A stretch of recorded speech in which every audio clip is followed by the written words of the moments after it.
Welcome back to the Cricket Nerds. Me and Zach today, and we've got a bit of a special because the King Kohli, got another century, back-to-back centuries for him, and the Prince, as he's now being referred to, Shubman Gill, also got a century.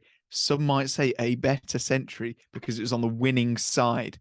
Now, Zach, somewhat inconsolable earlier because his beloved RCB didn't quite make it to the playoffs. I was inconsolable ages ago because Punjab are out of the race a long while ago. But let's talk about it. Kohli versus Gill. It's an interesting thing because I feel like we can kind of do direct comparisons. It was like Kohli has been the best in Indian cricket for a little while. And Gill, he's been billed as the next big thing in all three formats, which is, what Kohli has been. Yeah. Who's better, Zach? Who's better? Well, that is a strong question. Because in a way, the last great Indian batsman in Tendulkar, he kind of made way for Virat Kohli as opposed to it being a who's better, Kohli or Tendulkar. Like that comparison's never made. So it's kind of hard to compare Kohli and Gill because they're both kind of the promised star, I guess, of Indian cricket, as Tendulkar was, as Kohli has been.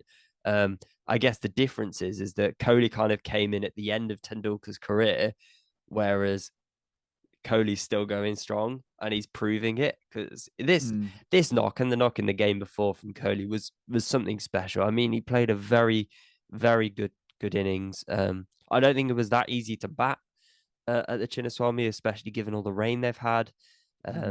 You look at the rest of the scorecard in both teams, and other than Vijay Shankar, Kohli and Gill were the two standouts really. And the way they played was just next level.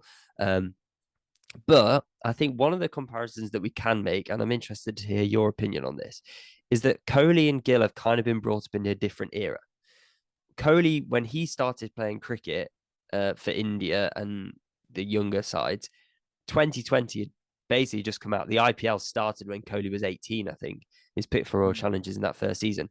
Whereas Gill, when he first started playing, the IPL was already an established thing. So do you think Gill has a slight advantage in 2020 cricket, given that he's been brought up in this more attacking way of playing?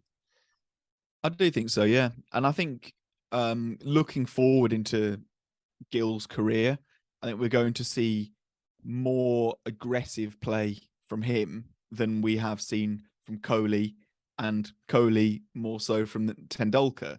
Just because that natural progression going through, it's the way the game's changed. And Gill, at such a young age, he is such a classy stroke maker, and yet he hit a 52 ball 104, so striking at exactly 200, eight sixes in that knock. And it's just combining all the best parts of cricket, I think. And I think that is going to carry through to his game. It's the ability to, when you want to hit the ball and when it's there in your zone, in Test cricket, he will convert what would have been a 1 in Tendulkar's era, what would have been a 4 in Kohli's era, to a 6. Yeah. It's just that difference in, that on drive will just be the lofted on drive for Gill because that's what's going to come naturally. Yeah. And it's so good to see. And I think they learn from each other. That's what makes these players so great. Definitely. They take inspiration from each other and they learn from each other. And the way that Kohli's adapted across his career, and to come back after what was a shocking season last year, to then be hitting, back-to-back centuries. And is he the purple, orange? Which one is it? Orange cap now. No, Duplessis is still finishing with the orange cap. Well, he can't be far off because he's absolutely brilliant, and it's carried RCB having Kohli and Kohli and Duplessis at the top, and Maxwell's done very well. I think just talking about RCB, I think they've had a decent season. I think there have obviously been issues with injuries, which has been really unfortunate. So, for example, Rajat Patidar, who's a really exciting young Indian batsman, who could provide us a lot of firepower. He was unfortunate to miss out. I think some players have got to form quite late in the competition. So, for example, Harshal Patel has bowled so well over the last couple games, which was missing throughout the entire season. Um, we couldn't really get our balance right with some of our overseas options as we did last year. So there have been despite all the problems we've had, to finish basically 2 points behind a qualifying spot, I think we've done all right. And I think there are a few things moving forward that need to improve.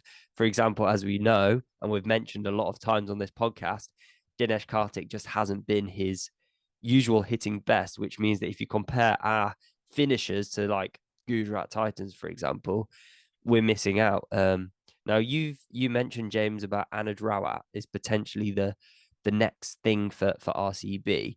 Can you think of anyone else who might be able to sit in that Royal Challengers lower middle order who could kind of provide that finishing role? I don't know if you think maybe Michael Bracewell or if there's Will Jacks. I don't know. I don't know what you're thinking. I think going forward, Will Jacks would be a brilliant person to have in the middle order for RCB, or potentially as like a succession plan if and when. I mean, Faf is showing no signs of slowing down or needing to retire. So for the next 2-3 years, there's no worries for him really. But if and when he does, it's nice to know that you've got somebody like Will Jacks who can bat at the top of the order or the middle, and then you still got like Maxwell and I think Bracewell. He's showing signs of being pretty nifty, but I think naturally Anuj Rawat has developed into the Karthik replacement over the season, because Karthik hasn't been his usual fluent self, and they gave Rawat the gloves. Rawat has been finishing off the last couple of games really nicely, and he's just doing what Dinesh was doing. And I'm really glad that Dinesh Karthik had the season that he had and kind of come back and he's able to play in the World Cup, things like that. It couldn't have happened to a nicer guy. Yeah, he is great. But it does look like that chapter's come to a close now. Yeah. And I like him in the commentary box. So it's not like it's a sad ending at all. Yeah. But I think there is a natural closure to that. And I think Rawat is going to be the succession plan. Yeah.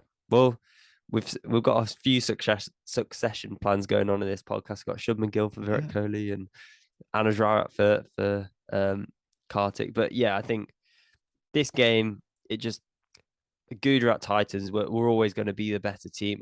I'd say always going to be the better team. They have been the stronger team throughout the tournament. They are the strongest team over the last 2 seasons, and they've made winning a habit. And I think that's the key to success in the IPL. When it's such a long tournament, you need to make that a habit. But I don't know about you, but I've not been bored throughout the IPL so far.